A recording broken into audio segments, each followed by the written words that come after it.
That's the one thing about our audience. They always want a new guy to break through the glass ceiling. All you have to do is just be real. Allow me to reintroduce myself. I am the jabroni beating, pie eating, trailblazing, eyebrow raising, talking is done, you're out of your class, no sleep till Brooklyn, The Rock whips your ass. Woo! I wish you and King would quit talking.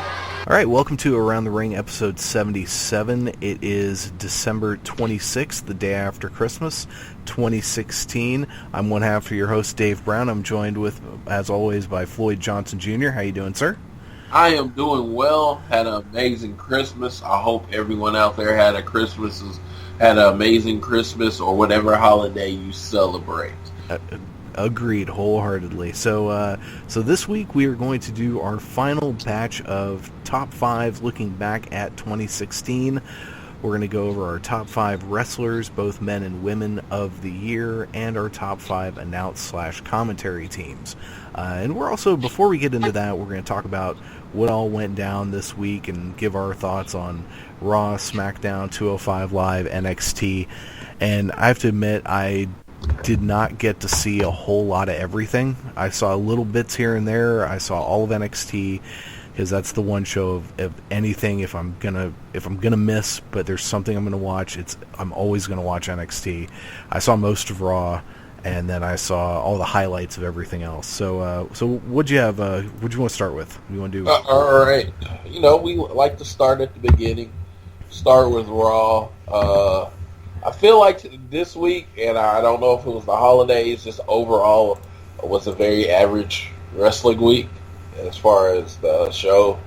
Raw was average. It wasn't unwatchable, but it was just like nothing really happened.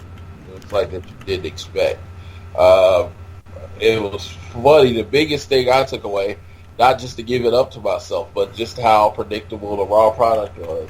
I said last week that they're either gonna. I don't think they're gonna do Cass and Enzo versus Rusev, so they're gonna find Rusev a partner, and they introduced Jinder Mahal as one of his partners last week, which was I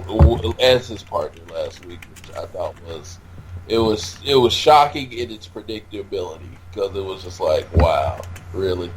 Hey, this guy that's not doing anything. Let's just give him to Rusev. So, you know, and if it doesn't work out, Rusev will just destroy him, whatever. So, Raw. Yeah, you know, and that was one of the parts because I saw up to the last 45 minutes, I saw all of Raw, and so, but I did see the clip of Jinder and Rusev beating up Enzo, and that whole thing is weird because, I mean. It just seemed out of nowhere. Yeah, the whole thing, because, I mean, it's this feud because Enzo got stuck outside of the locker room, butt-ass naked, and Lana was impressed with his manliness, and Rusev is all mad, and I'm like, is anyone... So, it's bad timing for Enzo, because he just happened to be caught outside, was locked out of his locker room.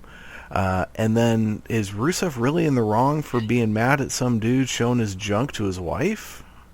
So, I don't know. This just screams of we have nothing for any of these guys to do, so let's have this happen. Yeah, we want to keep Rusev as a monster heel. The best way to keep him as a monster heel is put him with one of our most popular acts, which, of course, is Enzo and Big Cass. So, I get it. They wanted to keep both fresh, but... honestly, the feud seems forced. Jinder Mahal now teaming with Rusev was even more forced because he was trying to get away from that. You know, stereotypical Iranian. You know what I'm saying? That type of character. It looked like he was trying to get away from that, and now it's Iron Sheik and Nikolai Volkov all over again. Yeah, but you know, WWE doesn't care about that stuff. They're just like, hey, it's evil foreigners. We got to do that because we're xenophobes. And yay. And they're no Iron Sheik and Nikolai Volkov. As great. And I really like Rusev a lot. But, yeah, no. So one thing that jumped out to me is at the very beginning when Mick Foley came out, was he drunk? Because he seemed drunk. Don't think he drinks. He just seemed off his game on cold meds. I don't know. Something was not right. Well, let me just say this. As much as I do love, as much as I do love wrestling, with someone that's like Mick Foley, that's a stunt guy, he's gonna have bad brain days. That's true. Unfortunately, he took a lot of bumps, and he says, I don't remember a lot of stuff that happened in wrestling, and he's made that very clear. He's gonna have bad brain days. And it's just, I think that might have been it.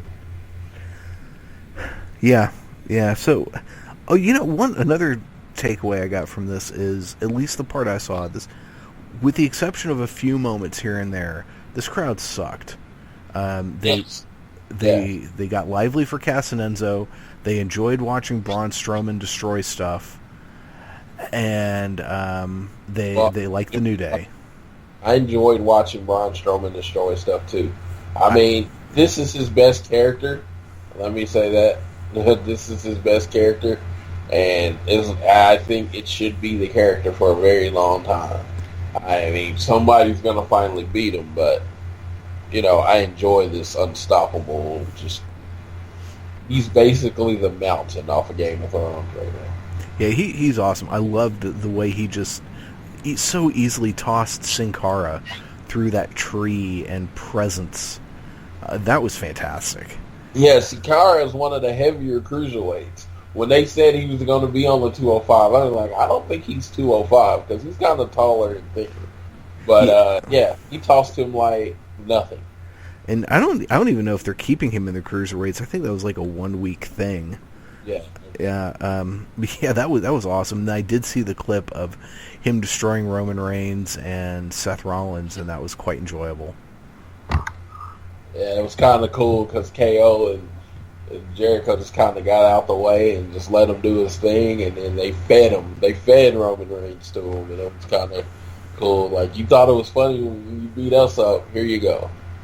Exactly, and that's, of course they're going to do that because that's the smart thing to do, especially if you're a bad guy. The other things that jumped out to me, Big E is phenomenal. His line about, and that'll be Charlotte in a month, when they're talking about Ric Flair's 16 world title reigns. Yeah. And he made that comment, and it was like, they edited it out of all the reviews, but it was just kind of funny because it's true. It's what we're all thinking. And it's funny because the New Day is the hottest act, and they seem to be taking advantage of that because they're doing a lot of stuff that will get a lot of other people buried, but they can't bury the New Day just because they're so popular.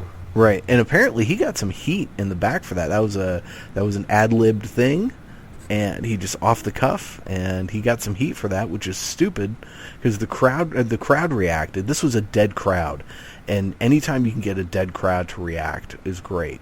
Because there were a handful of things that happened this entire show that they were into, and one of them was the New Day. Yeah, and it was just, the show was so average. I did think I thought Neville was probably the best thing about the show. It was the perfect tone to take on, the perfect tone to take on for this new character as King of the Cruiserweights.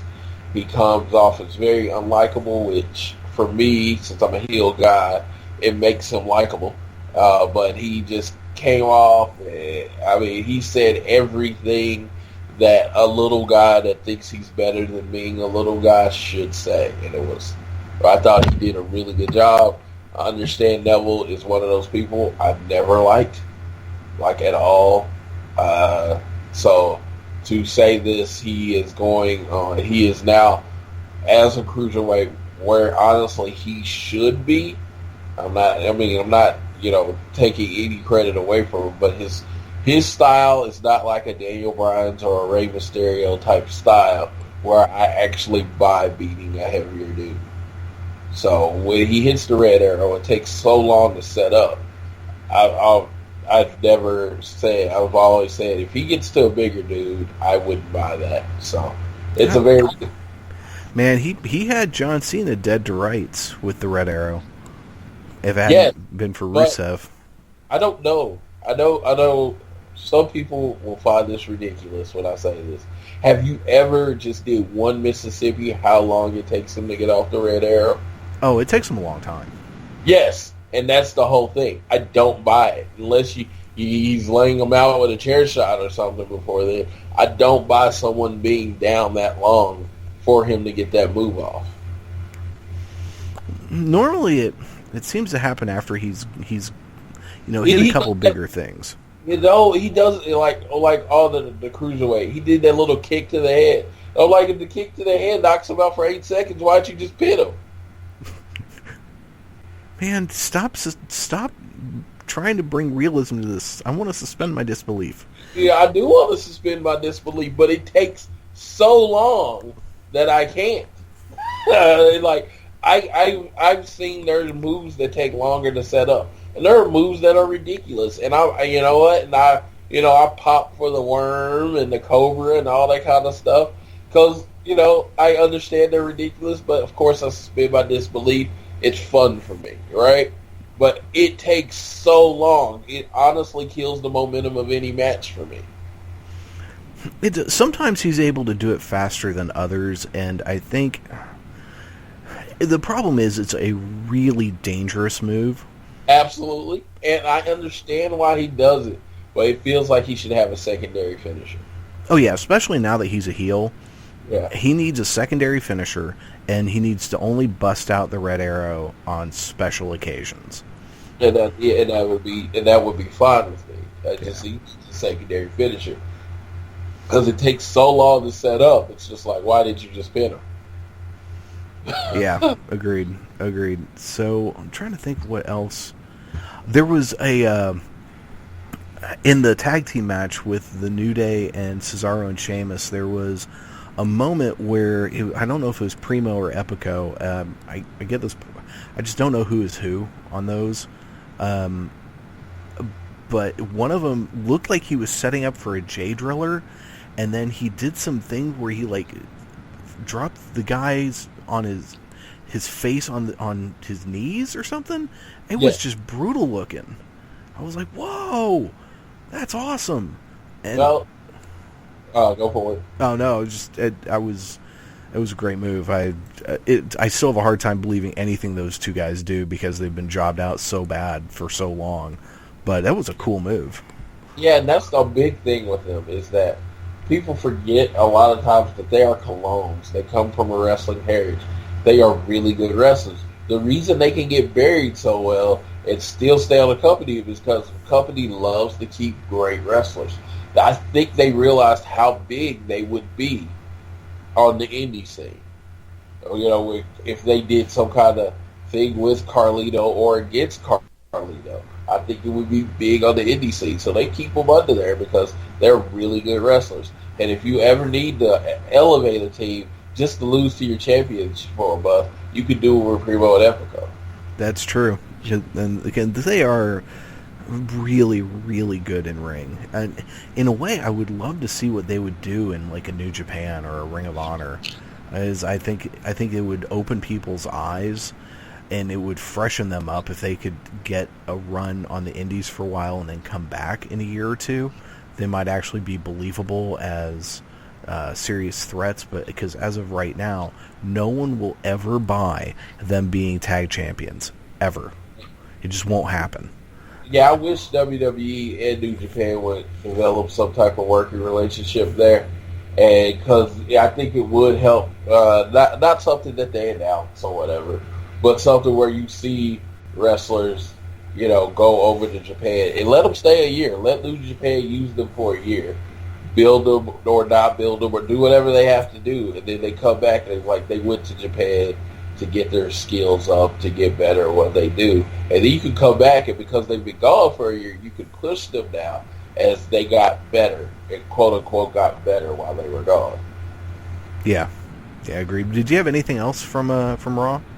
No, it was the most C show that I could ever see. Nothing really stuck out to me.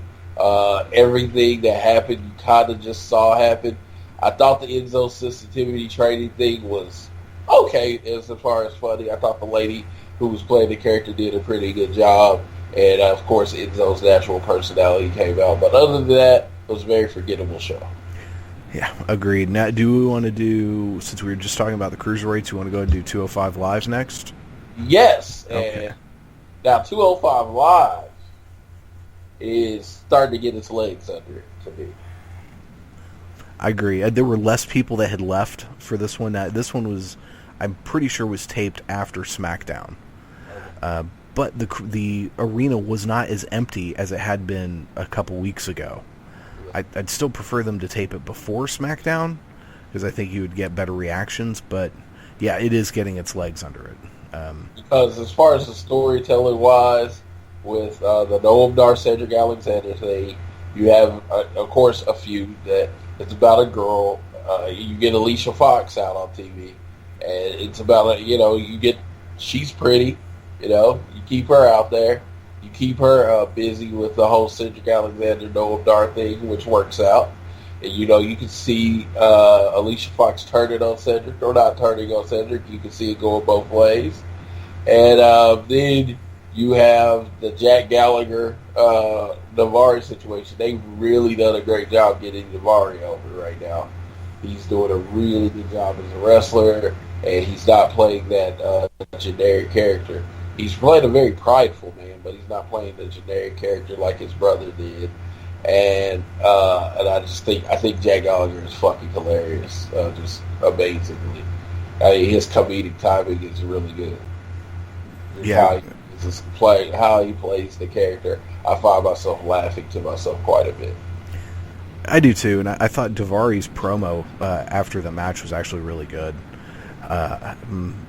My thing with, at first with the Alicia Fox thing, I was a little torn because I was watching it and I was like, I don't know if I like this, and because I wasn't quite sure coming out of Raw with that whole thing and Noam Dar, in the ring, on the ground saying, Alicia, all I want for Christmas is you. I wasn't sure, but then in this episode, Noam Dar's he's like Eddie Haskell, because he's like, oh, Foxy, are you okay? Are you okay?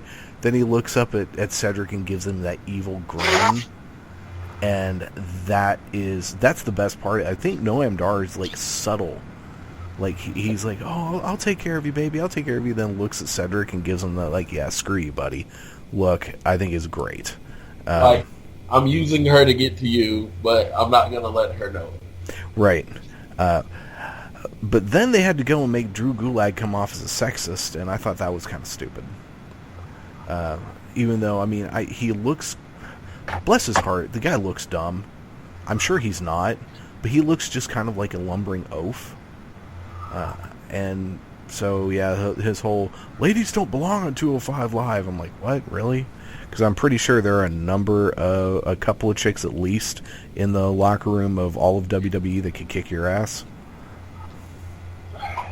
I thought that was a good twist on the character, just because, you got to build characters. You know what I'm saying? It's just the way it is. You got to, for cruiserweight division is going to be, it's a smaller version of the WWE network, so you need the different type of stereotypes, different type of characters. And Drew Gulak, especially with his physique being what it was, he doesn't look like he should beat anybody. You kind of got to build up on the attitude, and that leads to it. And they're trying to build him up as a heel. And there's nothing more hilly than downgrading women right now. That's true. And I will say, he looks a lot better when he is not standing next to Tony Nese. He does, because Tony Nese is, a freak of nature. So, yes. Yeah. And one thing I thought was good in the beginning of the show, the whole Neville and Brian Kendrick backstage, I liked that Neville basically told him, we're partners in this match, we're not friends. Because there's so often it's oh, we're heels, so we're bad guys, so we're buddies.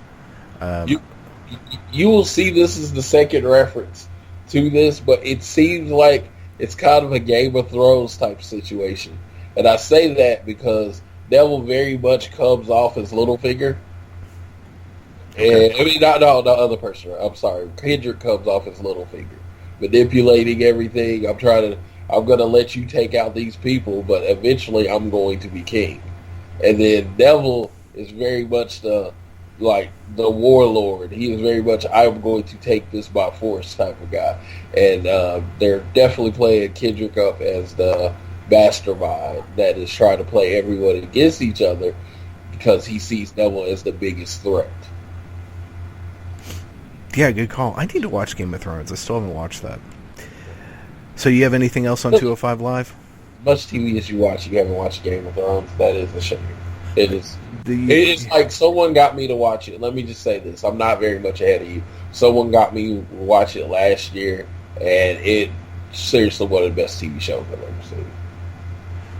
I will, maybe over the summer I'll start watching it because can't add anything else right now. See, that's the whole thing. It's only 12 episodes. So if you binge watch it, you'll probably knock it. The way you binge watch, you'll probably knock it out in like a week. Because it's only 12 episode season. So you only have, I think we just got through with season 7, I believe. So you only got 84 episodes. Man, okay. Well, I will keep that under consideration. Did you have anything else on 205 Live? No, I think we pretty much covered the whole show there. And let's go on to SmackDown. What you got from SmackDown? Super C show again. The AJ Styles destroyed James Ellsworth show was probably my match of the year. No, I'm just kidding, but it was what should have happened. It was a very old school tale. It was just like the little guy got too big for his britches and then got introduced to reality. And it was funny because they just really, really, like the crowd really wanted Ellsworth to be AJ to keep beating up Ellsworth. Yes. Yeah, and then what'd you think of the whole Baron Corbin and Dolph Ziggler? You know what? I thought it was genius because nobody wanted to see Dolph Ziggler get another title shot. So you add a little twist with Baron Corbin. No one wanted to see Dolph Ziggler lose again. No one thinks Baron Corbin's going to win the title, but it adds more to the whole AJ is better than everybody side that they're trying to build up, and you don't have to watch Dolph Ziggler lose spectacularly again. Yeah, that's a good point. See, I was actually really looking forward to just seeing the match. I mean, I know that there's no way in hell AJ Styles is losing the title to Dolph Ziggler, especially in the lead up to the Royal Rumble. But I was really looking forward to that match because it was going to be a fantastic match. One thing I will say, I think they're doing a really good job on SmackDown is we're in this pretty long period of no pay-per-views, thank God, which is really nice. So they're building up to specific events on the show itself to make the show feel important, and I think that's great. Yeah, that is what I was saying when you went to the brand split. That Raw gets the January pay-per-view, SmackDown gets the February pay-per-view. It should still be like pretty much the same amount of pay-per-views. It's just build up to bigger Raws and bigger SmackDowns where titles are being. That was one of my very early ideas with it. I hope to see that they're going with it because now tomorrow is supposed to be the last SmackDown of the year. It's supposed to be a really big SmackDown. All titles are on the line, and that is pretty cool. Yeah, I agree. I was the same way. When they first announced the brand split, I just kind of in my head assumed, okay, so one brand will get a pay-per-view 1 month, and then the next month's pay-per-view the other brand will get, and then 4 times a year they'll both be on this other show. And, of course, that's not what we got, and I'm hoping if they're going to cut down the number of pay-per-views, which continues to be rumored, that they move in, if not that total of a direction, where you have at least 2 or 3 months throughout the year where we get a break, because it's in a way, they almost need to take off either the month, either leading into one of the big four or post the big four, and not have a pay-per-view either the month before or the month after, so you have a long stretch building up to something or coming out of something. But yeah, so what'd you think of the slap, the whole Ms. Renee Young thing? I thought that was really cool. She did a really good job of making it look spontaneous, even though it wasn't, but she did a really good job, and she got into it. It looked like, because, it wasn't as loud, so when it's not as loud, it generally means there was a lot more contact, and it was a good shot by Renee. I look forward to it. I don't know what they're building up to with this, with the whole Dean and Renee versus Miz and Maurice, but I'm interested in it because Renee is actually trained as a wrestler. I did not know that. Yeah, she has done some training. She definitely bumped as a wrestler. Not saying they're going to wrestle, but they might do it as a one-off type thing. I've always liked Renee's character, so that actually it's building on. It's keeping the Miz relevant. It's giving them a new feud to focus on. So I love all of that. Yeah. And what little bit I saw of his match with Apollo Crews, it looked like that was actually a really good match. And the crowd seemed to be really into it. There were a couple of near falls where it looked like Apollo might actually get the win, especially after that just dumping German suplex that he did, where he had just Miz so far up in the air. I hope they do something in 2017 with Apollo Crews. He, bless his heart, the guy needs something because he is so good. Yeah, he works better as a heel. You mentioned like his heel work in the indie scene, and I've watched a few clips. When I had some downtime at work, and he does work better as a heel. He just comes off. He's a good heel, so I'd like to see that come out. I don't know if they're ready for it yet. So hopefully at some point he will lose just another match and then just snap and just start unloading on people. That would be a good way where he just gets so frustrated and he just starts taking out on people. I think that would be the way to do a heel turn with him. And then he could be cocky. He could come out and say, look, I'm the best athlete here. No one can touch me. I've been getting screwed over. That's not going to happen anymore. I'm going by my rules, blah, blah, blah. So, yeah, did you have anything else on the SmackDown? I'm scrolling. I like the whole Carmella. Natalya did a really good job when she finally just went off on Nikki. And the whole John Cena will never marry you. Oh my God, my eyes opened really wide. I was like, wow, you can tell they're friends because, if someone you don't like says that, that's a fight. So you let your friends get away with a little bit more on the mic, and that was, she went off. And I've thought that about Natalya a long time, that, they keep putting people over her, and I just never understood why. Because I think she's marketable, and you could build her as the women's wrestler that's the best wrestler. That you have to basically wrestle a perfect match to beat her. But they decided to go against that. They like to put her in comedic roles, and she loses quite a bit. So it was very interesting to see her kind of get her time on the mic to shine. And of course, it's building up a feud with Nikki Bella, which is also awesome. Yeah.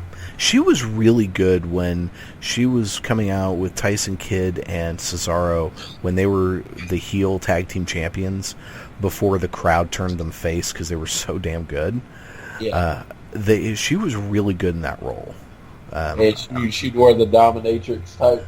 Yeah. That was kind of awesome. That was good stuff. So anything else before we move on? Carmella and James Ellsworth, that's magic for me because, there was a danger of when Carmella basically, quote-unquote, lost the feud with Nikki Bella.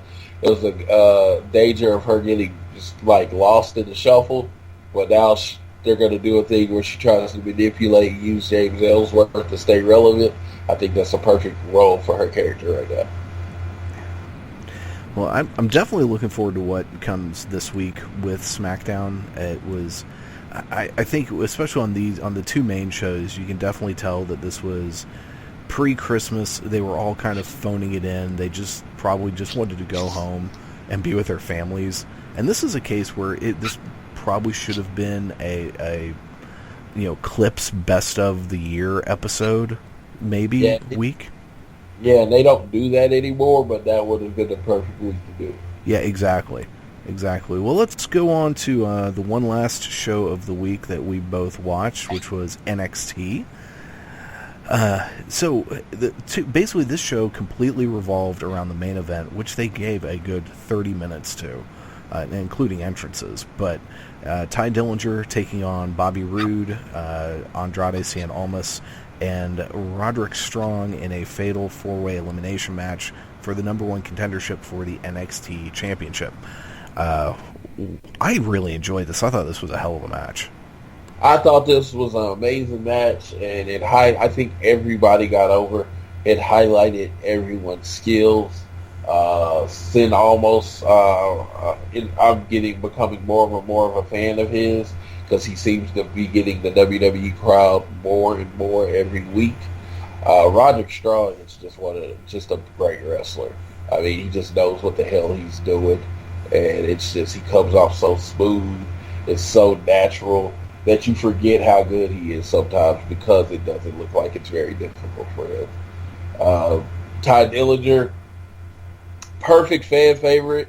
I would still like to see him get, even if it's on a regular episode of NXT, I like to see him get a shot at Nakamura.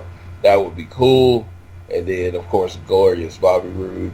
I just thought this whole match did a very good job. And it's very hard fatal four ways. I've only seen it happen once before, and it was with the women, where it seems like everybody got over. Everybody looked good in this match. I agree. I think everyone looked fantastic.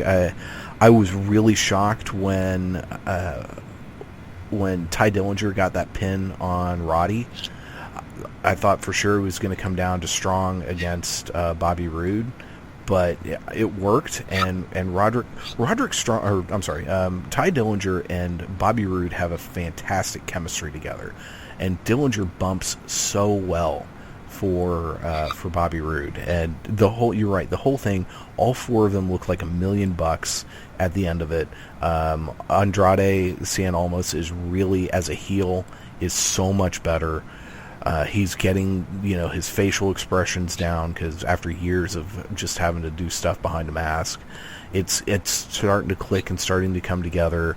And you're right, Roddy is just a beast of an athlete. He is. And you talk about someone who is so smooth. Can you imagine the possibility that someday we could have Roderick Strong taking on Randy Orton? Because I was going to say, he reminds me of a short Randy Orton, because he's always in the right spot. Everything looks good. He very few. He does what he does, and he does it well. Very few missed spots, if any. I don't think I've actually caught him with one in the WWE. I've actually seen him save a couple people from bad spots in the WWE, and that's just a professional's professional. And him versus Randy Orton would be so awesome, just because they would make it look good, and the RKO would come from somewhere you didn't expect. I mean, I could see him trying to hit that backbreaker with the double knees, and Randy Orton kind of flip it over and turn it into an RKO. Yeah, that would be such a fun match. It would be a fun match, just because, like I said, he is just so good in that way, and I think and he's somewhat, he's kind of a good-looking dude. You know what I mean? I hate to say that, because it should be a part of it, but it very much is a part of the cosmetic nature, which is wrestling. Because I would say, you know what, if he wasn't, he could probably end up in a Dean Malenko type role. But because I could see the WWE pushing him, because, you know what, some women are going to find him attractive, and he's going to be able to pull up the fact that, he's literally, engaged to a UFC woman. Even his girlfriend can beat you up. Yeah, he looks like Ryan Reynolds' younger brother. Yeah. He really does to me. He looks a lot like Ryan Reynolds. And that is a huge compliment because Ryan Reynolds is a very good-looking man. I have a bit of a man crush, but we won't talk about that right now. So the other thing I think in this show was setting up who's going to really go against Asuka. Because you had Billie Kay and Peyton Royce coming out and having Billie Kay had a match against Daria, what's her name? Baronato? Is that how you pronounce that? Yes. Okay, and she just won because of shenanigans. But it really is setting things up. I don't think that Billie Kay or Peyton Royce, as much as I really like them, they are not going to be the ones to defeat Asuka. They will have... They can put the fear, they can put the fear into her because they could do it with shenanigans. True. Yeah, but I don't think they will be the ones to do it. So that it kind of, to me, I thought of this. I thought this would be a good question to ask you. Who should beat Asuka? And I'm thinking there are 3 people right now in NXT who are possibilities. One is Ember Moon. The other is Nikki Cross. And the other is Daria Baronato. Now, she's the greenest of them and needs, more time in the ring. But she legitimately looks like she could kill you.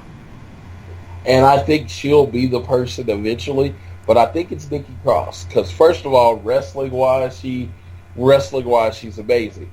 But the thing is, you could build up with Asuka, and this is a different take on it. Is that she's so crazy it can take everything that Asuka can put. She actually likes pain, and Asuka doesn't know how to deal with it. Asuka doesn't know how to deal with someone that just doesn't react to her beating on her like that. Yeah, I agree with you. I think of the 3, I would say Nikki is the one who needs to get that first win. Because eventually Asuka needs to lose. Otherwise, she's going to be in danger of her winning streak becoming more important than she is. Yes. Because Goldberg had that problem. As soon as his streak was over in WCW, it was just downhill for the guy. And we don't want that to happen to Asuka because Asuka is so good, so she needs to lose soon. And I think you're right, crazy Nikki Cross, with the fact that she's just insane, and she looks like she could really kick her ass. And then you could have a situation where, she beats Asuka, maybe Asuka goes away for a little while, then she feuds with a few other people. Maybe even someone else beats her, Asuka comes back, and then it would open up more possibilities because right now it's just, okay, who's going to line up to get killed by Asuka? So we need to get someone to beat her. And I think you're right. I think Nikki Cross is, as of right at this moment, is the best choice. As I don't think Ember moves. As far as character-wise, that's what I'm saying. Character-wise, it makes no sense. Agreed. And Ember Moon's not quite there yet as far as with the crowd. I mean, she's fantastic. And she can't get her finisher off correctly yet. Which I know it's mostly to do with the other person. But, it has to look smoother if you're going to put her over, the what is called Empress of Tomorrow. Right. And that's... you almost think she might need a second finisher. Because that's, one of those moves that is so difficult, and if your opponent isn't in just the perfect spot, it's not going to work right. She's almost in a Neville-type situation. Yeah, it's amazing looking, but it's so hard to pull off that she might need something else and just bust that out every once in a while. Did you have anything else on NXT for this week? Yeah, well, there was only like 2 matches, so no, I'm good. All right, well, let's move into our top 5s. We've got 3 of them for the week. We've got our top 5 announced/commentary teams of 2016, our top 5 women wrestlers of 2016, and our top 5 male wrestlers of 2016. And I figured we'd start with the commentary teams. Let's start with the commentary teams. I will say this, I don't have any honorable mentions. I actually had a pretty hard time of coming up with 5 that I like that I've actually heard of this year. Okay. I did not have any honorable mentions either. I actually, my list came together relatively easily. So, who is your number 5? My number 5, let me pull up the old notepad, because this computer that I'm on takes a really long time to do anything, so I've been trying to pull it up since I saw it's leading to it, but I think the number 5 is like my only 3-man announced team. Yes, Morrow, JBL, and Otunga. It's on the list because Morrow's on the list, because Morrow is on their team. Otherwise, they make it. I mean, Morrow makes it tolerable, but I hate 3-man announced team, so it's literally the only 3-man announced team on my group. Yeah, I can't stand that. I mean, as great as Mauro Ranallo is, David Otunga is just so miscast in this role. It hurts. And JBL and Mauro have a pretty good interaction, but it's just something's not right there. But my number 5 is from Lucha Underground, Matt Striker, and Vampiro. I have not been able to keep up with Lucha Underground as much as I would want to this season, but every time I do watch it, I love their interactions, and they're fun. Then they add to the atmosphere of that show. And have you ever watched Lucha Underground? I have. I watched all of season 1. Did you enjoy it? I did. The whole pre-tape nature of it does make it hard for me. So I always keep saying I'll watch it later because I don't feel any type of, sense of urgency to watch it because it's pre-taped. And I don't know anyone that watches it that spoils it for me. So I really don't know what's happened on the show other than a couple things.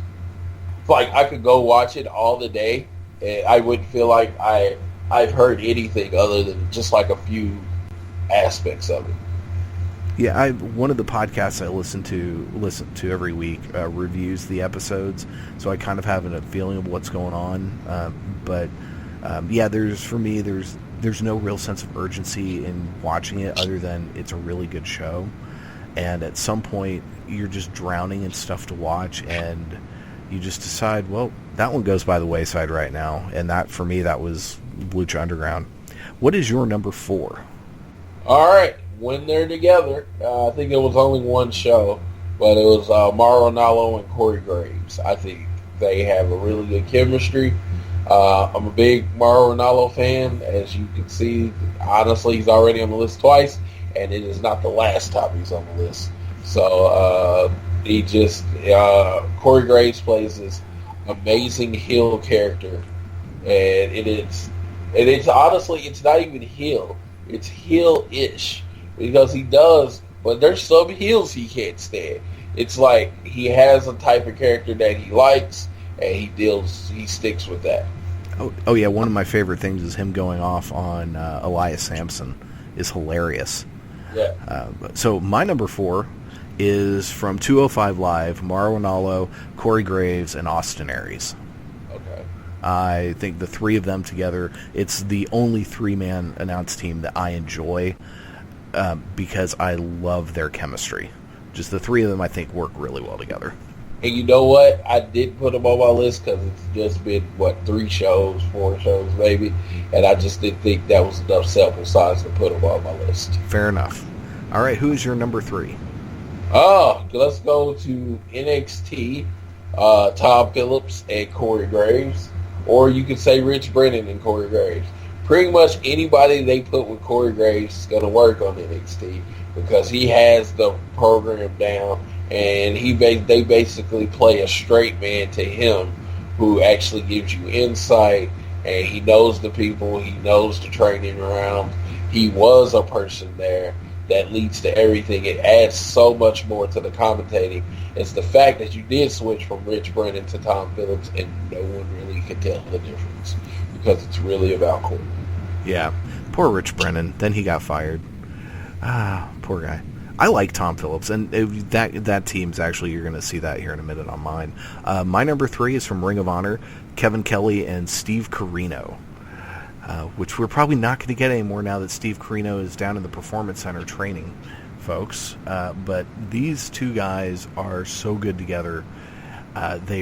on Final Battle was just fantastic. The whole when the at the end the super kick with the Briscoes Young Bucks match, and they were just going back and forth saying super kick.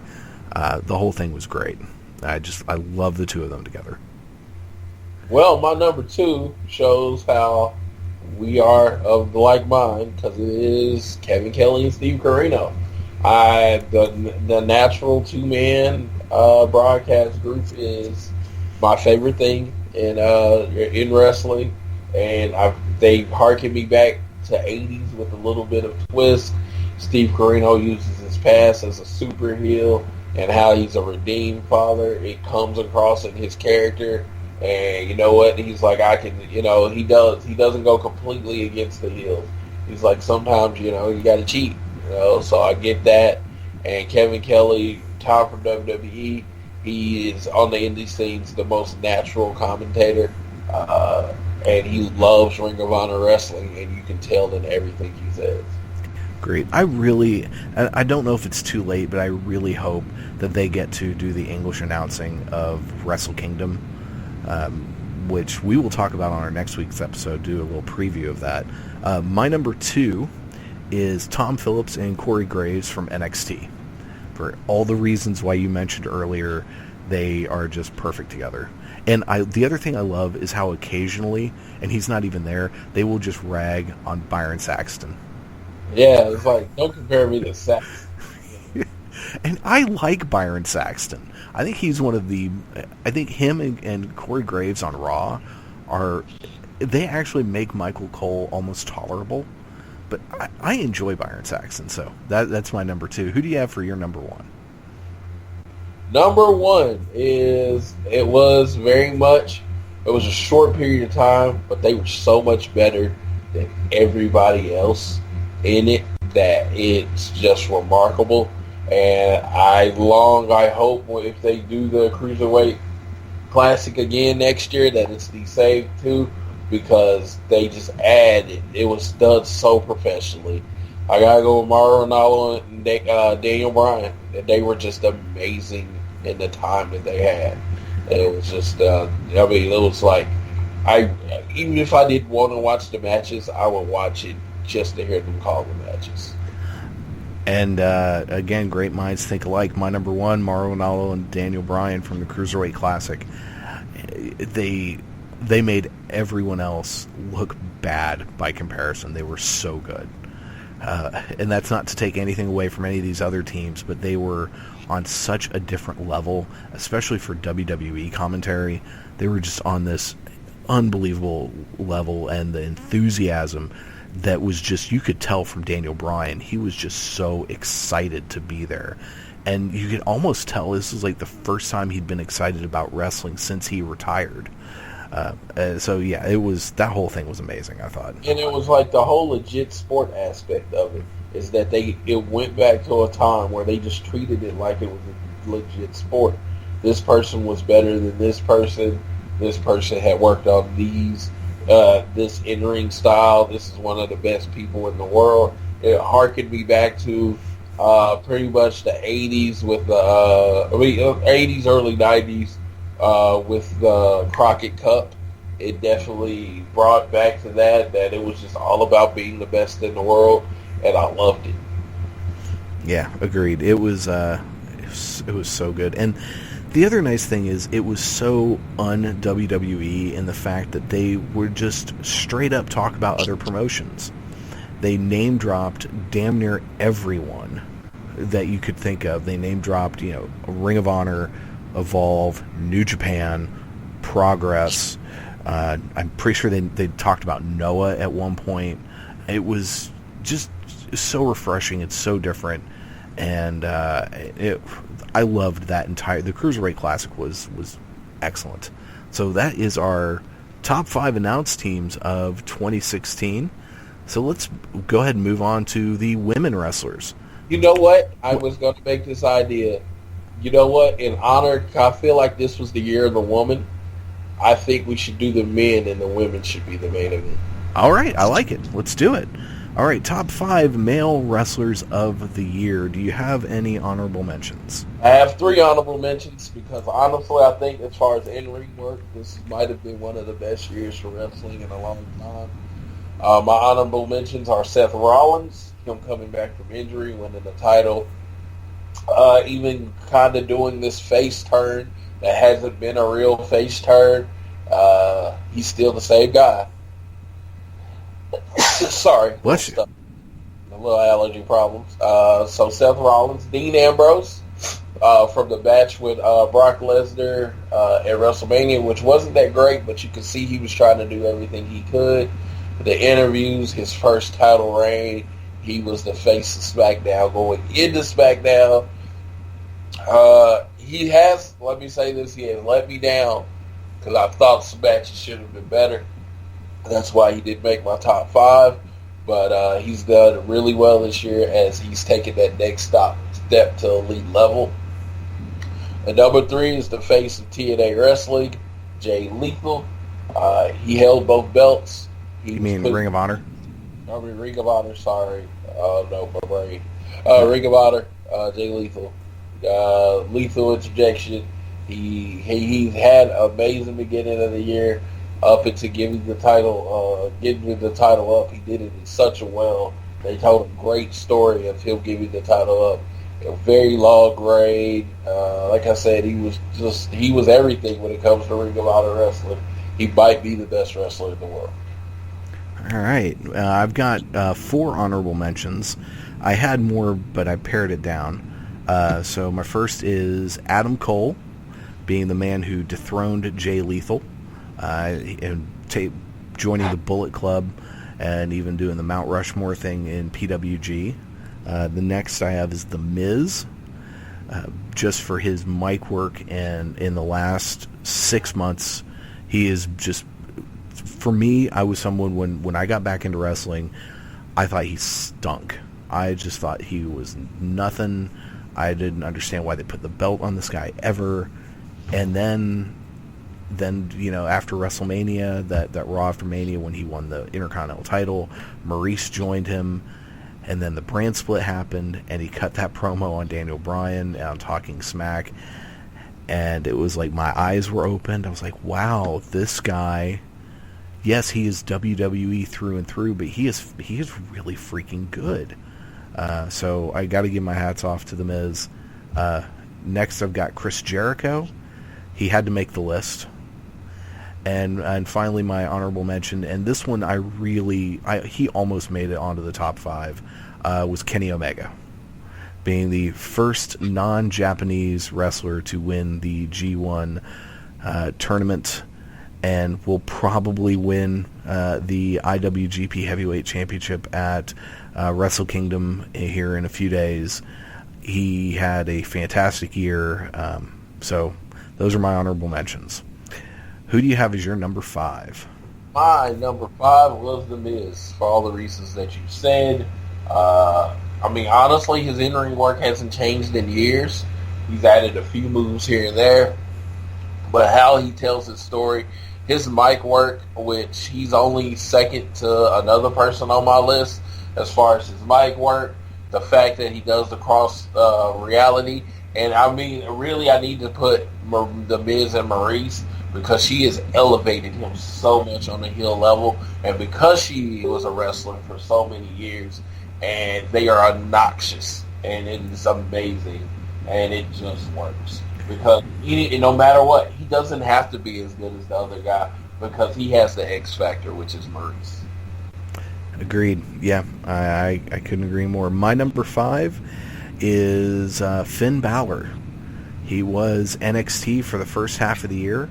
He shows up on Raw after getting drafted. God, that's the word. Jeez, brain's not working. Especially drafted number 3 for Raw, above Roman Reigns, above all of these other people, higher than Brock Lesnar, for Pete's sake. He gets drafted, comes out, has this incredible match with Roman Reigns, goes on to SummerSlam, wins the title, even though halfway through the match, his shoulder practically gets destroyed. The crazy man finishes the match anyway and wins, and it just, yeah, I mean, he carried NXT. He was NXT for so long, and then he became the first Universal Champion, and you know, when he comes back, he's going to be right back in that mix. And I loved the fact that they didn't shy away from the fact that he was a small guy, and he got right in there with the heavyweights, which makes me hopeful that for people like Cedric Alexander, that we could see Cedric in the main event scene at some point in years to come, because we know they can do it because they have. So, Finn Balor. Who is your number 4? My number 4 is the man that took over, pretty much got the run after Finn Balor got injured. His feud with Sami Zayn, his feuds this year with pretty much everybody. He's been money. He's one half of Jericho. It is Kevin Owens. Yes, excellent. He actually should have been on my honorable mentions now that I think about it, because he's not on my list, and it was just because it was such a hard list. This could have been like 20 people long, because there were so many people this year that were so freaking good. You know, did you have that hard time putting this list together? Finn Balor's not on my list. So there you go. Roman Reigns main event at WrestleMania, and he's not on my list. I'm sure he'll be on PWI's list, but that's a whole other story. So my number 4 is a man who was on your honorable mentions. He was Ring of Honor this year, and that is Jay Lethal. Again, probably one of the best wrestlers in the world, easily one of the best wrestlers in the world. He held both of ROH's major titles. He ran the House of Truth, and then that fell apart, and he turned babyface without changing anything, because basically the crowd loves him so much because they respect the hell out of him. Put on phenomenal matches with everyone from, you know, Adam Cole to Jay Briscoe to Roderick Strong, and yeah, he had a hell of a year. So Jay Lethal, if he is not WWE bound soon, then he either doesn't want to be, or WWE is crazy. I agree. All right, who is your number 3?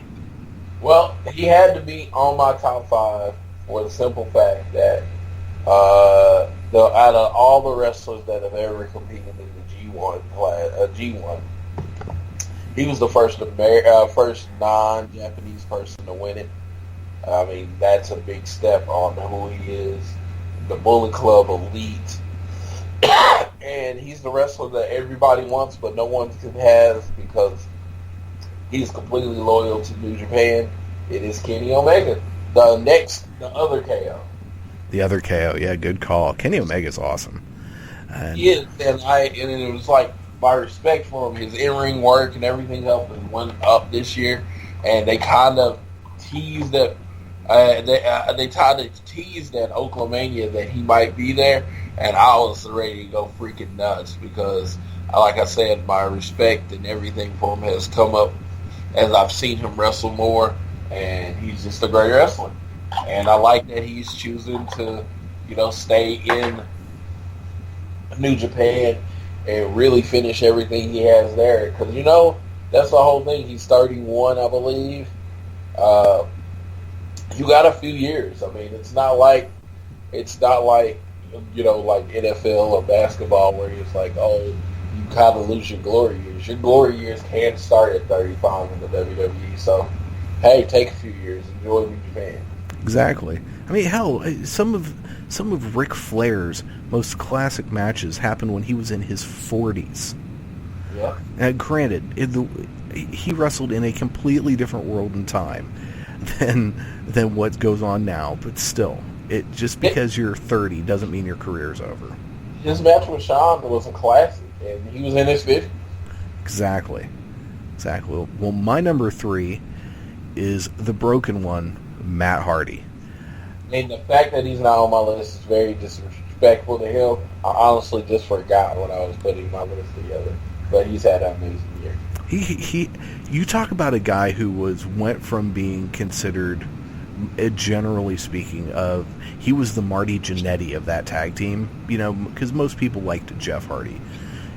And he came up with this gimmick that at first everyone was like, what the hell is that? That first, scene from their house that they did, that first vignette where there's that contract signing and he does the rock bottom through to Jeff through that table, which looked like just a horrible bump, and he couldn't roll underneath the ropes, and people were like, what the fuck is this? What in the utter hell are we watching? And then he got it over, and it was unbelievable. And he's made people watch at least parts of TNA, and he has gotten some buzz to a brand that is otherwise completely dead and buried. So yeah, my hat's off to Broken Matt Hardy for really doing something that no one, I think, ever would have conceived. Yeah, and let me reiterate, he was on my tag team list, and it was for all the reasons that you just mentioned. But yeah, he was such an individual for part of the year. He definitely should have been on this list too. It had nothing to do with any like or respect, because to me, anytime someone involves wrestling, because wrestling has been the same thing for a lot of years. Anytime one makes wrestling take an evolutionary step, that is amazing, and that's what Matt Hardy has done. And if he's not just on par with Jeff, he might have surpassed Jeff. It feels like Jeff's the other brother now. Exactly. All right, who is your number 2? Number 2. I'm giving it. He was going to be a little shocking that he's this high because he hasn't had a major title. But honestly, what he's done for wrestling with the match with AJ at WrestleMania and his just in-ring work and style, he's really gotten Kevin Owens over. I mean, he has really been crucial in getting Kevin Owens over. And he's just been crucial on being a voice. He is literally the best on the mic in wrestling right now, and it's not even, well, it is close. The Miz is, he's really closed that gap, but at the beginning of the year, in the middle of the year, it wasn't even close. I have to give it to, truly, if it wasn't for my number one guy, I would call him the MVP of the WWE. It's Chris Jericho.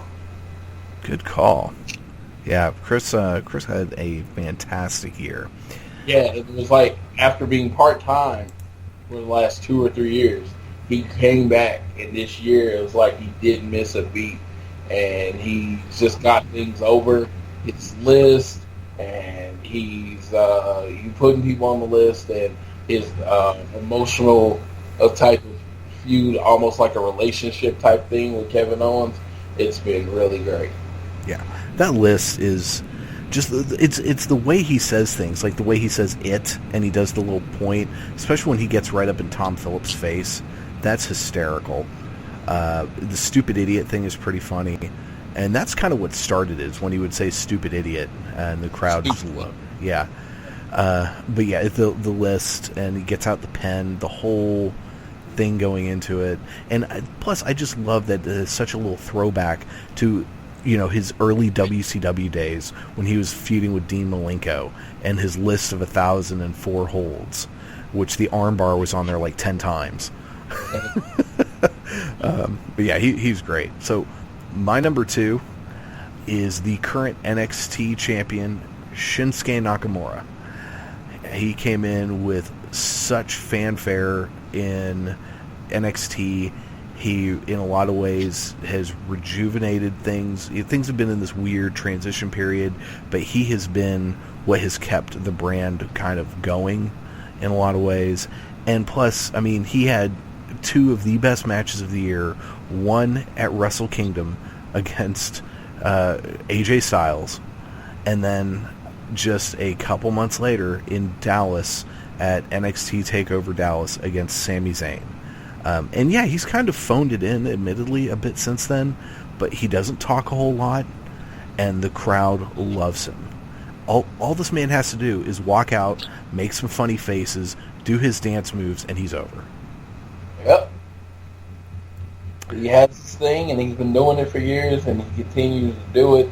I have much respect to him. He's not on my list, of course, because everybody might know I'm not high on him, but I can't deny that he's had a great year. And you're number one. The number one. I kind of feel like it's going to be your number one too. But the only way to describe this year, this person, his matches, his just everything about him, his mic work this year, the stories he's told from debuting at Rumble to losing at WrestleMania to being where he is now is simply phenomenal.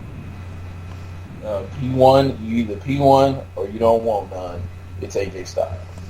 And he is my Wrestler of the Year as well. You can't look at 2016 and not say that this was the year of AJ Styles. He put on a great match with. Yeah, exactly. I mean, you could say the Chris Jericho matches were okay. He did not put on a bad match. I think that's physically impossible for him to put on a bad match. He made Roman Reigns look great as a champion. He went out with such a huge bang in New Japan. He had this, match of the year contender match against Shinsuke Nakamura at Wrestle Kingdom. The next night at New Year's Dash, he had a great match where he tagged with Kenny Omega, and then he put over Kenny Omega when Kenny did the heel turn, solidifying Kenny Omega as the man in the Bullet Club and in New Japan, which set his entire year in motion. Him showing up 15 days later, or however many, at the Royal Rumble, coming out, the place going nuts. I mean, losing their mind. I saw that clip this morning. In fact, WWE just put on their YouTube channel the top 10 debuts of 2016, and his Royal Rumble debut was number one. Still gave me chills. It's so good. And he became the champion, and I think I was like a lot of people when he lost to Jericho at WrestleMania. It was like, what the hell? Really? Is this Sting all over again? Jobbing at Mania? But then you look at the rest of the year the man had, it's like, okay, that's fine. He can take that. No problem. He beats John Cena a couple of times, once clean as a sheet. He becomes the WWE World Champion, for Pete's sake. Something I don't think most wrestling fans could have ever fathomed that they would say. And the fact the man's like 37 and he keeps getting better. I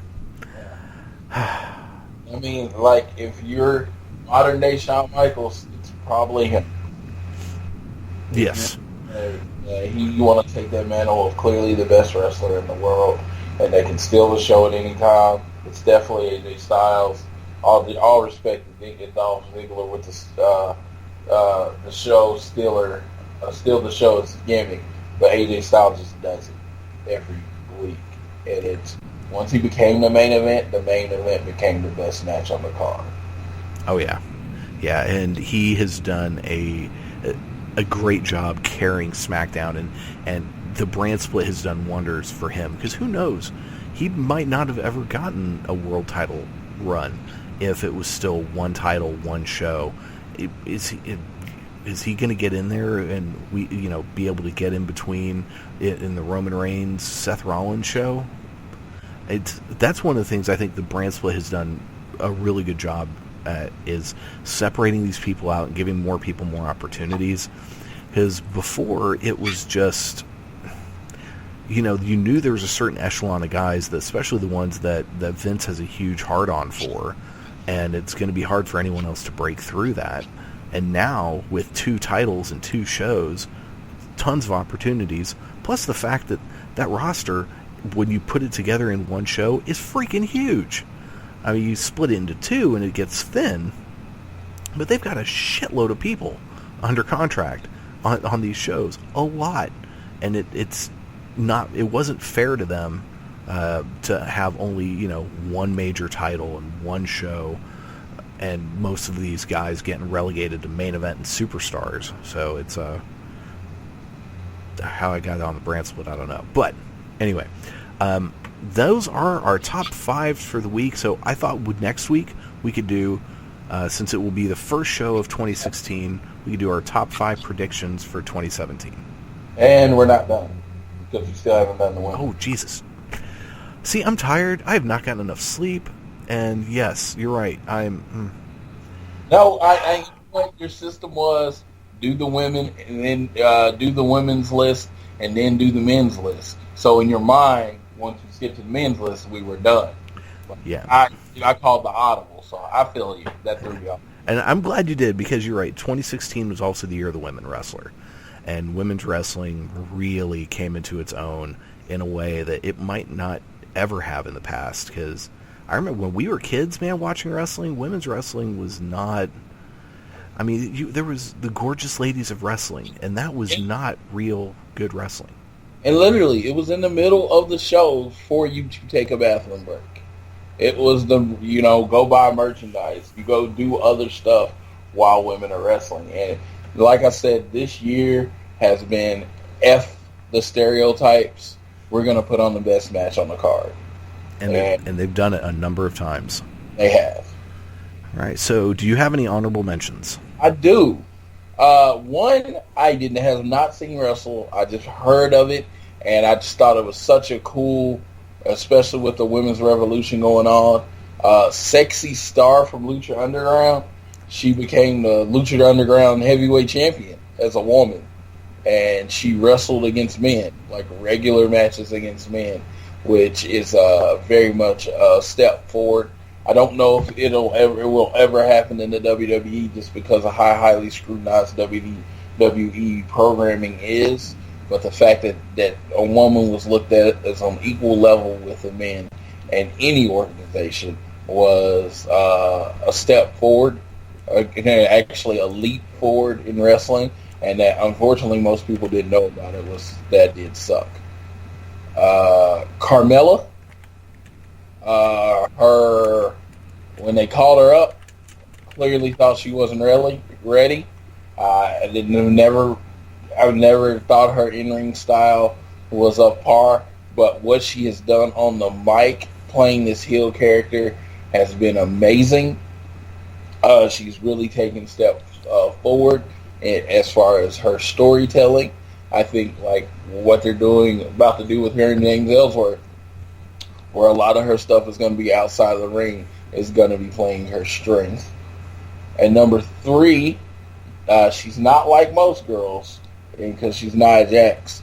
I just think her matches with Bayley were pretty. They were really good, and I've seen her evolve into a much more of a better woman's wrestler. And it looks like this year, she's going to start in a feud with Sasha Banks, which can only make her better. And so I look forward to that. She has gotten a lot better, and if we, in retrospect, I wish we'd kind of planned out our best of 2016 top 5s a little bit more, so because there are a few other categories that we're just not going to get to that would have been kind of cool, and one of them is most improved, and I would say that she is up there easily in the top 5 most improved, because when she started, other than just being green, and nothing that she did other than the fact that when she would jump on somebody looked like it hurt. None of her punches, none of that, and she's gotten a lot better on that, and she's really good on the mic. So yeah, she's improved. She did not make my list, but she improved, and I have to admit, I have added, after hearing your honorable mentions, I have added 2 because I didn't think of them before, so I've now 3 honorable mentions. One is one that you mentioned, Sexy Star, because you can't forget her in a year where she becomes one of a world champion from an organization that has TV and is a cult classic hit. My other honorable mention is another one is from Lucha Underground as well, and that's Ivelisse, who is, even though she spent a decent amount of the year with a broken leg, she's amazing. And then my other is Asuka, the NXT Women's Champion. She is fantastic. She really probably should have been a tie for number 5, but my number 5 I went with just purely out of great mic work, but we'll get there in a second. So yeah, those are my honorable mentions. Who is your number 5? Number 5, Becky Lynch. Becky Lynch being number 5, as she is my favorite women's wrestler, that should tell you what I've thought about the rest of the years of everyone else on this list. She was in the main event of WrestleMania. Of course, first SmackDown Women's Champion. I don't think they did enough with her after she became the SmackDown Women's Champion. And it's probably because she's a face and she's doing that Becky Balboa character. Don't really like her. I've thought she had a chance to have her mic skills improve this year, and they haven't. But she's a great wrestler. She's an amazing wrestler. Wonderful ambassador for SmackDown and Ireland. So definitely number 5, Becky Lynch. She is on my list, just not yet. I will say, as far as just in-ring ability, I think Becky Lynch is probably the best women's wrestler in the world. Just as far as purely in-ring, I would say that she is. But my number 5 is the person that defeated her for that SmackDown Women's Championship, and that is Miss Alexa Bliss.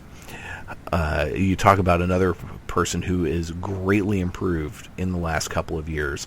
It is Alexa Bliss, and it was our conversation last week when we were talking about the women wrestlers and things that you had mentioned how good she had gotten, and it really made me think about her again and reevaluate this list. And I had to say that she's really sinking good. Her in-ring work is still relatively green, but she gets better every match, and her mic work and her facial expressions, her character work is so unbelievably good that it completely makes up for any deficiencies she has in the actual wrestling part of it. Oh, well, she is my number 4 because that leads in perfectly. What you were saying leads in perfectly to me saying it. Her is my number 4. I mean, the first time I've ever saw her wrestle, I mean, she was the fairy of the WWE, and it was horrible. And I mean, where she come from, the reason she gets above Becky is just it is the mic work. I mean, unfortunately, the WWE it's the E is for entertainment, and even though as good as Becky in the ring, Alexa sold their feud on the mic. She made me buy their feud on the mic. And honestly, how much better she's gotten put her at 4 in my mind. I had to separate her and Becky some way. She's small, but she plays the character like larger than life. And it's very much what you look for, and very much what you look for in a wrestler. Even how she won the title, it was a little lucky, so that even actually adds to it. But she does a lot with her. She does a lot with the skill set she has, and I can just see her getting so much better in the future. Oh yeah, and the fact that she comes from such an athletic background, I think really helps into it. Kind of like with Dana Brooke, you could see Dana Brooke eventually getting better in the ring given time, just because she's such an athlete. My number 4 is Becky Lynch. So again, great minds think alike. Because her in-ring work is so unbelievable. Being the first SmackDown Women's Champion, she was the perfect person to have that title for the first time. I really had wanted a better stare down at Survivor Series with her and Charlotte. That would have been kind of cool. But we'll get that someday. And so yeah, we've already everything else that you said about Becky, I agree. She's just fantastic. Who is your number 3? Number 3 was one of your honorable mentions, and honestly, she's not one of my favorite wrestlers. But the impact she's had on wrestling in the last year, and to the point where she's literally the face and the only legit person in the division, is a woman I actually would probably be afraid of, Asuka. She's just... Her kicks, she has brought a strong style to the women's division, and and it's like I could see some people on the main roster actually having a problem having to wrestle her, because when she kicks you, if you don't sell, she'll just kick you for real. Yeah, I could see pretty much everyone that's on the cast of Total Divas having a problem having to wrestle her, with the possible exception of Paige, if/when she ever comes back. just because you're right, Asuka will freaking kill you, as the crowd likes to say. It was really hard for me to not put her on my top 5, but she's incredible. My number 3 is someone who is in your honorable mentions, and that is Bayley. Bayley was not in my honorable mention. Do what? I'm sorry? Bayley wasn't in my honorable mention. She wasn't? Yeah, I didn't. She's nowhere on my list. Nowhere on your list at all. I'm hearing things. Yeah, I hate Bayley. That's right, you do hate Bayley. See, anybody who can get a crowd to go as nuts as she does, anyone who can take a dead crowd like we had Monday and get a good reaction from, anyone who can have a crowd take over a show singing at the top of their lungs to the point that people just stand in the ring with a look on their face like, what the hell do I do now? She has such a connection with people. It's ridiculous. And I adore her. I get excited every time she comes out to the ring, but I love the lovable loser. That's why Sami Zayn's one of my favorites. That's why she's one of my favorites. And I think she had a really good year. It's nice seeing her kind of work her way back up from the bottom, because she kind of needs to do that. One of the disadvantage I think all of the horsewomen had coming into the main roster, was they were immediately, okay, here, you're the main event. Which, especially when Becky, Sasha, and Charlotte showed up, it's like, okay, who are they really gonna be under? Seriously, let's be honest here. The only person in the division at that time who were anywhere near the same level that they were Paige and Natalya, and because I think at that point Emma was back in NXT. So everyone else in the division, even as improved as Nikki Bella has become over the years, they just can't touch these other ladies. So by the time Bayley came in, there's a little more depth, and especially after the brand split, and we've brought up more people. Now it's more of there's more variety, I guess, for lack of a better word. Because otherwise it was going to get real stinking boring with just a handful of people just being the main event. And honestly, that's the problem with Raw's women's division this year, has been the fact, since the brand split, it has been since WrestleMania, it's been the Sasha-Charlotte show, which is ironic considering who's number 1 and number 2 on my list. But we'll get there in a minute. Who is your number 3? Or number 2? Your number 2. God, I need to go to bed. Sasha Banks. The boss. Her feud with Charlotte has been amazing. She's the 120-time world champion. She's very cool. She's wanted to do this since she was a little girl, itty girl. Hit on all the bullet points that WWE wants me to hit on. But legit, she's a great wrestler in the ring. They tell a great story. Sometimes their spots aren't necessarily what I want them to be, but these are two people that went from the NXT roster, really, to the main event, and they were put in the spotlight with this glaring radiation spotlight, because if you mess this up, you don't just kill it for you kill it for women. And they did not. Not only did they take the torch, they carried it. And I'm talking about them together because you can't separate them this year. I mean, honestly, I could have said this was a tie for 1 on 1 and 1A, but I try not to play the line. She's 2. So, and is it safe to say that Charlotte is your number 1? Yes. Okay.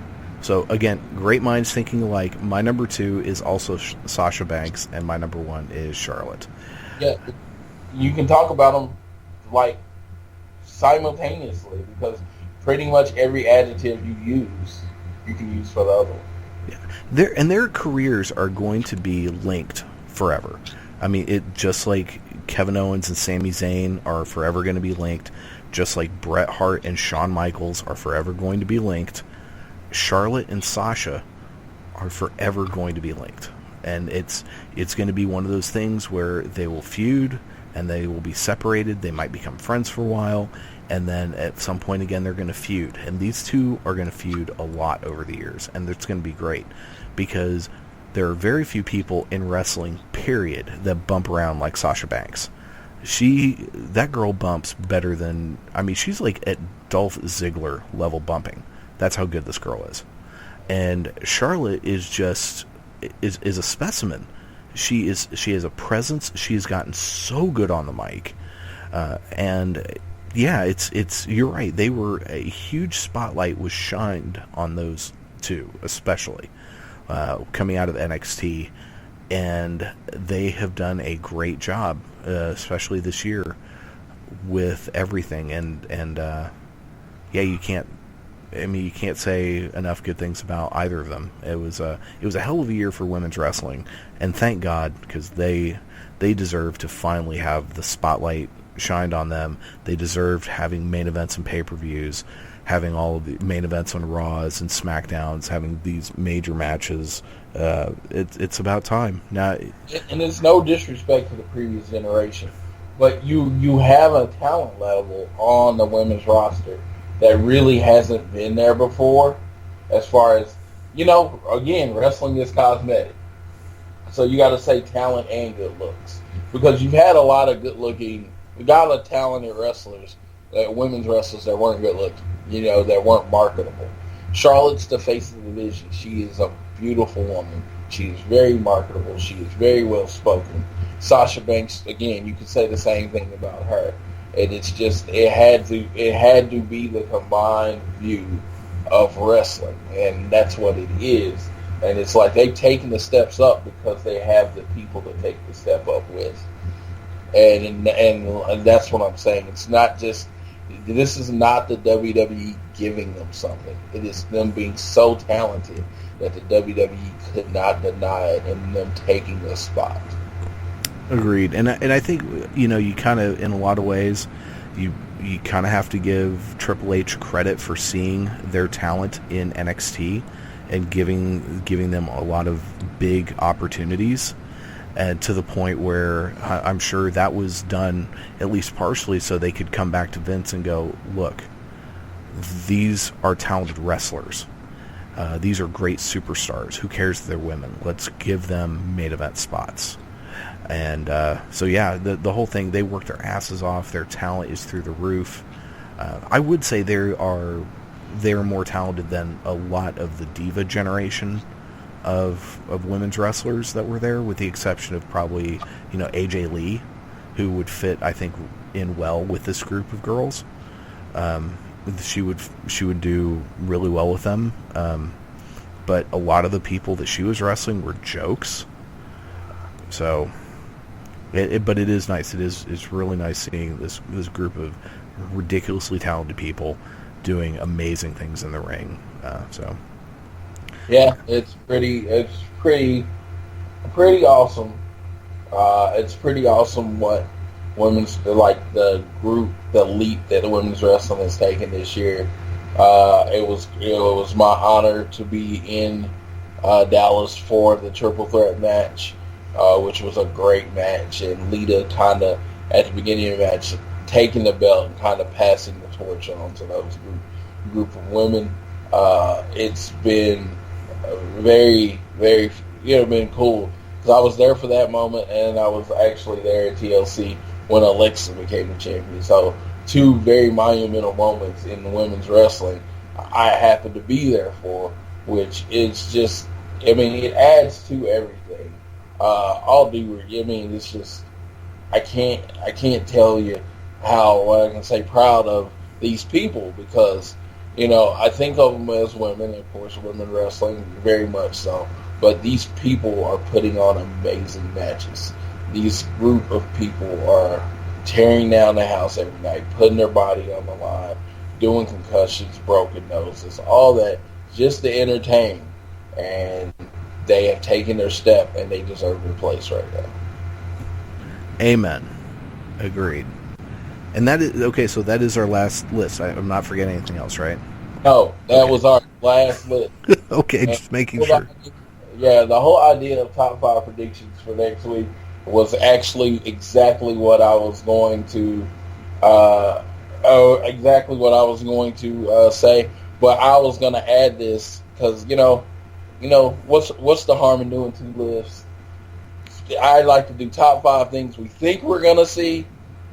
As far as using our WWE program brains, what do we think we're going to see this year? Of top 5 things, whether realistic or not, that we want to see. Oh, I like that. So we're going to do top 5 things we want to see in WWE. 5. And then top 5 actual predictions that we think could happen. Yes. Because that list is going to be complete. Because I've said it before, and people that listen to our show have told me that you come up with amazing ideas that we know will never be used. It's exactly that, man. That's what it is that all us fans are doing our fantasy booking. We come up with these great ideas that just never happen. All right, so that is going to do it for this week. Do you have anything before we get out of here? I just you know what? We've had a great year of wrestling. Since this is our wrap up, just you know what? If you have the WWE Network or whatever streaming site, just go back and kind of watch the year.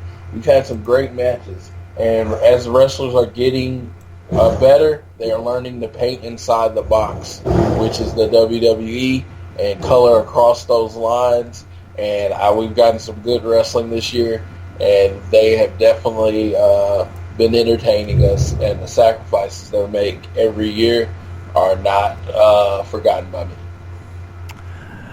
Agreed. I could not agree more. It has been an excellent year as far as in-ring product is concerned. So yeah, that's going to do it for us for 2016. Folks, go out there and New Year's, be safe. Don't do anything stupid. Don't get arrested. Let's just be safe out there, because we want you to be around for next year, because Lord knows too many cool people died this last year. Yeah, rest in peace, George Michael. That just happened. That was sad. Thank God it's coming to an end. But we are out of here for 2016. Thank you guys for listening. We appreciate each and every one of you, and hope you all have a good, safe New Year's. Take care, guys. You've been listening to Around the Ring on the Spark Radio Network. All you have to do is change your point of view. And Bo Reed. Austin 316 says I just whipped your ass. Damn! That sucks more than anything that I've ever sucked before. What? It's for charity.